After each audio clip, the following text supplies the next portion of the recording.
Yo, what is going on, guys? It's Kapke and I'm back with another video, and in today's video we will be going over a super easy village breeder, so let's get right on into it. As you guys can see right here, I built this and then I put the villagers inside and we already have a baby villager. This took about 1 or 2 Minecraft days, so it is pretty slow. However, it is going to be super easy for you guys to build in your world, so let's get right on into everything you're going to need to build it.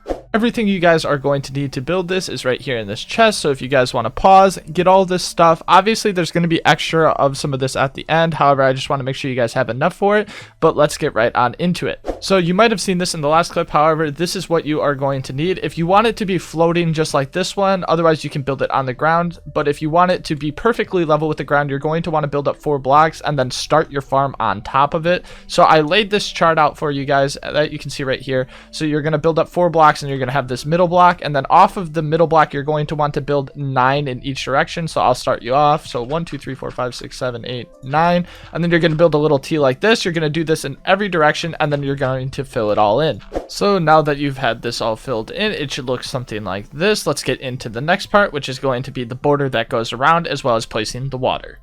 You're going to want to start by putting sea lanterns in the corners of the 3 area, or the T, which I mentioned at the start. Then you're going to want to skip 1 block on each side, and then you're going to want to place a stair that is facing upward. So it doesn't matter which way the stair is facing, it should look something like this. You're going to then place water in it, or place the trapdoor first. If you have some stuff around that you don't want getting destroyed, just place the trapdoor first, and then you should get something like this. We can then fill in the middle with some of your extra blocks, so it should look something like so. You're going to want to do all 4 sides just like this.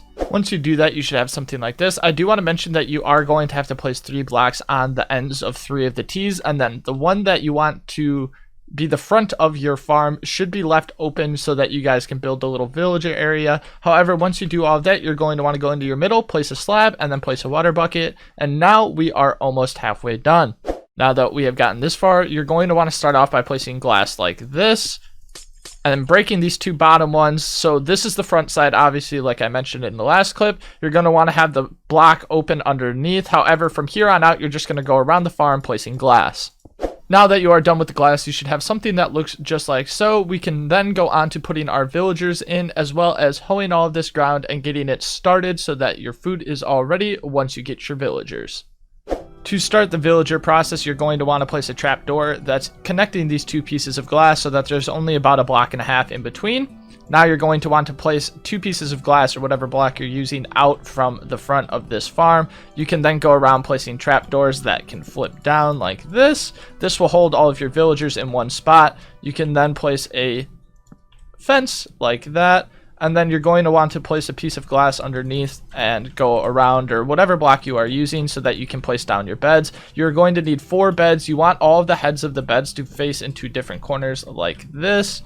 So now that we have that, we can get rid of whatever block was underneath. After here, you can then go down and place your glass like this. So you should have 4 pillars that go like that. You can then place your slabs down so that baby villagers don't fall outside of the farm. We are then going to want to get a chest. I would get 2 of them or something like that. And then we are going to want to come in here, place down our chest like that, or angled so that you can make a full double chest. And then you're just going to have to place down a hopper that faces into this chest like that. You are then going to want to make a double chest just so that we can finish out the front of this. So place 2 more glass on top, and then you can make this as pretty as you want. For right now, I'll just fill this in so it looks like that.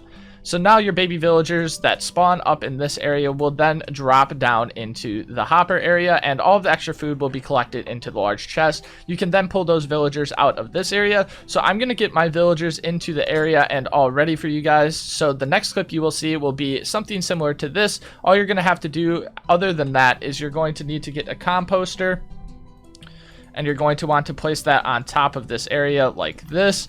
And then above this composter, you're going to want to build 3 slabs and then get rid of that so that the villager doesn't jump up and ruin some of the crops. So now you guys can go around whole of your area, put either potatoes, wheat. I wouldn't do wheat really though. I would either do potatoes or carrots, because then they only drop 1 thing down into this area and you won't have a bunch of extra seeds or anything laying around. So I will get back to you guys with this farm basically finished. Once you get all your villagers in your farm, you should have something that looks like this. This one's potatoes, my other one is carrots, and as you guys can tell, while I was building the other one, we have quite a lot of little villagers that have spawned over here that we can then use and put into a villager sorter so that we can get the best trades in our worlds. If you guys did enjoy this short tutorial, make sure you guys consider leaving a like. I do short tutorials all the time, so please consider subscribing and putting on post notifications. I will come back with one of those tutorials sometime soon. Peace out.